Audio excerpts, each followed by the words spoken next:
ꯄꯥꯎꯁꯤꯗ ꯌꯨꯝꯐꯝ ꯑꯣꯏꯕ ꯃꯔꯨꯑꯣꯏꯕ ꯄꯥꯎ ꯑꯃꯗ ꯅꯨꯄꯥꯅ ꯃꯥꯒꯤ ꯅꯨꯄꯤ ꯑꯃꯗꯤ ꯃꯆꯥꯁꯤꯡꯕꯨ ꯌꯨꯝꯗ ꯂꯩꯍꯜꯂꯣꯏ ꯍꯥꯏꯕ ꯃꯁꯤꯒꯤ ꯃꯇꯥꯡꯗ ꯄꯥꯎꯗꯝꯖꯔꯤ꯫ ꯅꯨꯄꯥꯗꯤ ꯆꯥꯝꯃꯒꯤ ꯃꯄꯨꯅꯤ ꯍꯥꯏꯗꯨꯅ ꯅꯨꯄꯤꯁꯤꯡꯕꯨ ꯌꯥꯝꯅ ꯍꯟꯊꯕ ꯊꯥꯛꯇ ꯊꯅꯝꯕ, ꯅꯨꯄꯥꯅ ꯅꯄꯥꯝ ꯆꯠꯂꯣ ꯍꯥꯏꯗꯨꯅ ꯇꯥꯜꯂꯕꯁꯨ ꯀꯥꯡꯊꯣꯟ ꯃꯈꯣꯡ パイꯗꯨꯅ ꯌꯥꯅꯕ, ꯊꯣꯡꯖꯤꯟ ꯄꯥꯏꯗꯨꯅ ꯈꯥꯡꯅꯕ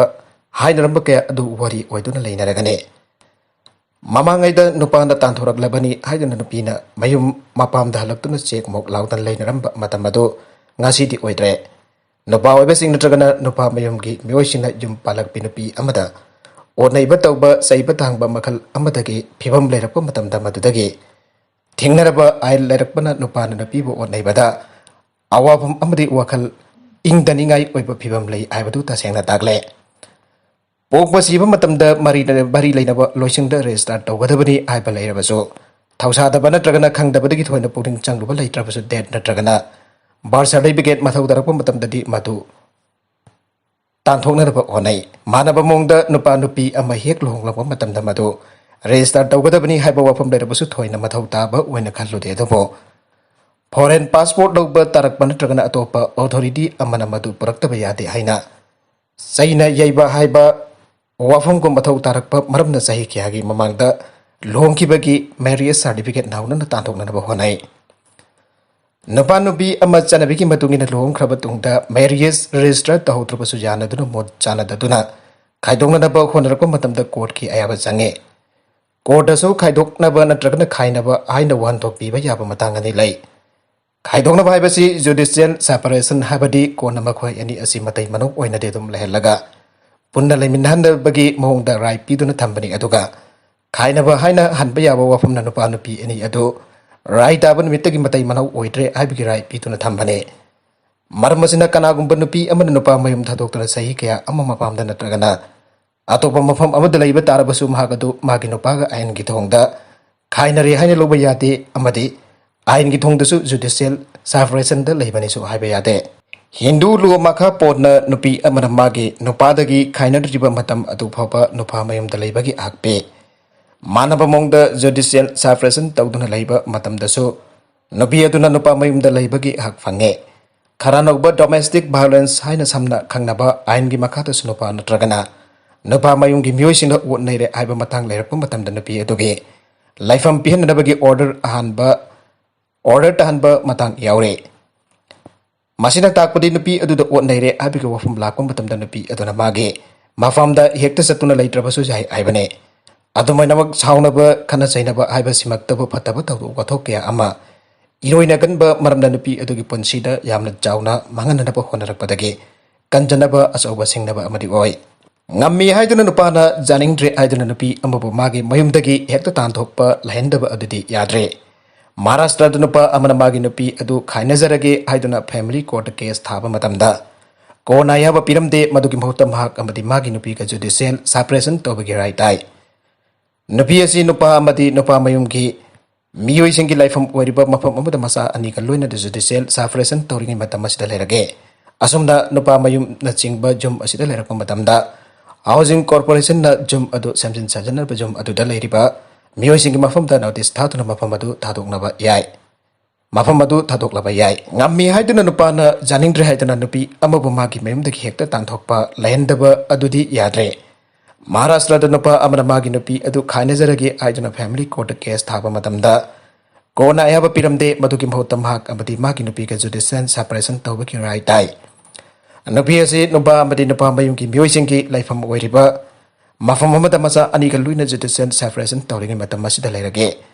असुमदा नुपा मयुमना चिंगबा जुम असिदा लेरकपा मतमदा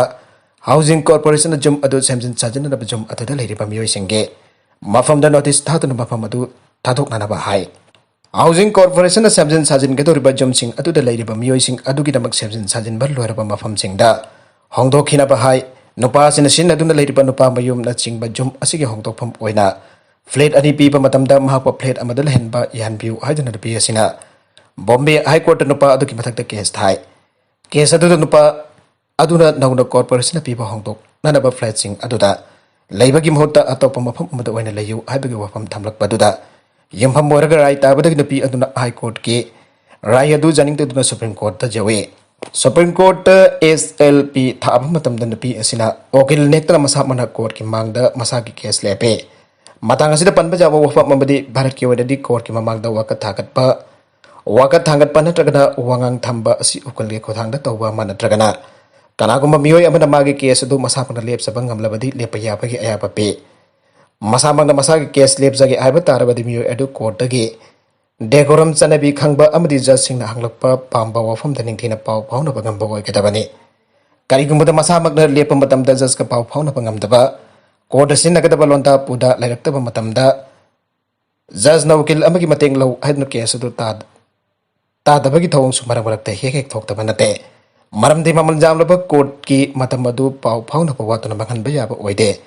केस कया अमा मखादा मागी मतम यौरकबा ngainariba ngatane Bombay high court की राय अदुबु सिंगदरिबा नुपी असिना सुप्रीम कोर्ट असुमना थम्मे कॉर्पोरेशन मखोइगी आइन की तौदबा यादबा थौंग अमवैना महको मागी नुपा मयुमदगी जुमदगी फाइन थेनगनी अमदे मफम अदुदगी नमदुना तांथोकनी हाइदुना नोटिस पीरे हारिबजी नुपा दुगा महका जुडिशियल सेपरेशन की राइट चनरगी मतम ओइबा मरमना मांगना नौना सेम साबु लोरबा नुपा मयुम चिंगदबा मफम अदुदा महकी लेफम पीफम थोगे हाउसिंग डेवलपमेंट अथॉरिटी स्कीम अमकी मखादा युम सेजन सेमजन साजिनबा मदुदा लैबा मियोइसिंग होंदोगहनबा करिसु काइबा लैते अदुम मखोइना होंदोकफम सिलेबा मफम अदु मागी नुपा मयुमगे मफम ओइगदबा मरमदा महक मफम अदुदा लहनफम थोगे कोर्टना केस असिदा असुमना नैनरदुना हाई हाउसिंग डेवलपमेंट अथॉरिटी की मफम दगिदे नुपी असिना मागी नुपा मयुम ओइगदबनी हरिबा ओरिजिनल ओनर ओइरिबगी मिंगदा मदुदा लहेलु हाइना क्लेम तौरिबा असि चानबा वाटली मरमदि मासिदि मांग हाउसिंग डेवलपमेंट एजेंसी की मखादा लाकदब नते अतोपा फैमिली लॉ की मखादा लाकदबने नुपी असिना नुपा असदा जुम पानबदगी फंगबा हकदो स्कीम की मखादा नौपा युम सेम साबा नत्रगना मदुदा लहेनबगी मखादा तानबा याबा नते नुपी असिना मागी नुपा मयुमदा लैबगी हकासी अखोइना खंगी मासी आइन की मखादा फंगफम थोकपा युमफमदा सागलकपने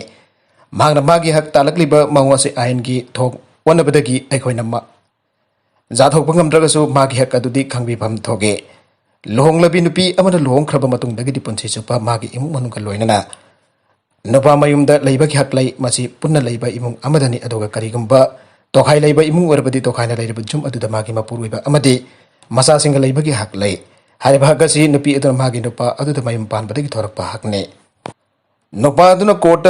थागतपा वरोलदगी खंगबा ngambadi नुपी असी अतोप तोंगानबा फ्लेट अमा लै मदुदा लैयो हाइबने अदुबा वफम असिगी मतंगदा नुपी अदुना थमलिबदे हारिबा तोंगानबा फ्लेट असिदी कनागुंबा मी अमदा सांदोकबगी अयाबा पीख्रबा फ्लेट नि मरमसिना जुम होंदोननबा पिरकबा फ्लेट अदुदा लहनबम थोकी हाइबसने नुपा नुपी अनि असिगी जुम्बानबगी मरी लेनबा केस कया अमा अतोपा कोर्ट सिंगदा लोइदना लै हाइरबसु कोर्ट की ममांगदा थमदबना अकुपा खंगबा ngamdre अदुमनमक फैमिली कोर्ट न पीबा नुपा नुपी अनि अदो जुडिशियल सेपरेशन लैतबा राइट ताब अदु मथक थंगबा कोर्ट ककपना चनहंद्रे हाइरबना नुपा नुपी अनि असि हौजिकी ओइनदि मतै मनाउ ओइना लैरे मरमसिना नुपा नुपी अनि असिगी मरकता मतम सांगना येनबा लैबा असि येंगलदुना कोर्टना खनबा शक्ति सिनदुना हाई पीगनी हारिबा फ्लेट अदु मी अतोपदा सांदोक्ति हाइबदो कोर्ट की ममांगदा एफिडेविट तौदुना नुपा अदुदा हाइगदबने मरमसिना नुपा नुपी अनि असिगी मरकता मतम सांगना येनबा लैबा असि येंगलदुना कोर्टना अखनबा शक्ति सिनदुना हाई पीगनी हारिबा फ्लेट अदु मी अतोपदा सांदोक्ति हाइबदो कोर्ट की ममांगदा एफिडेविट तौदुना नुपा अदुना हाइगदबने असम नमहाकना खंगलबा मतुंग था अमकी मनुंगदा नुपी असिना मफम अदुदा लैबदो जानिंगी जानिंगदे इदुना खानगदबने नुपी अदुना मागी नुपागी जुमदा लैबगी हक लै हाइबसि फैमिली कोर्ट नत्रगना अतोपा कोर्ट चलबगी आयाबा पीरी अमना हौजिक लैनरिबा मफम अदो था निपान की मनुंगदा थादोकदबने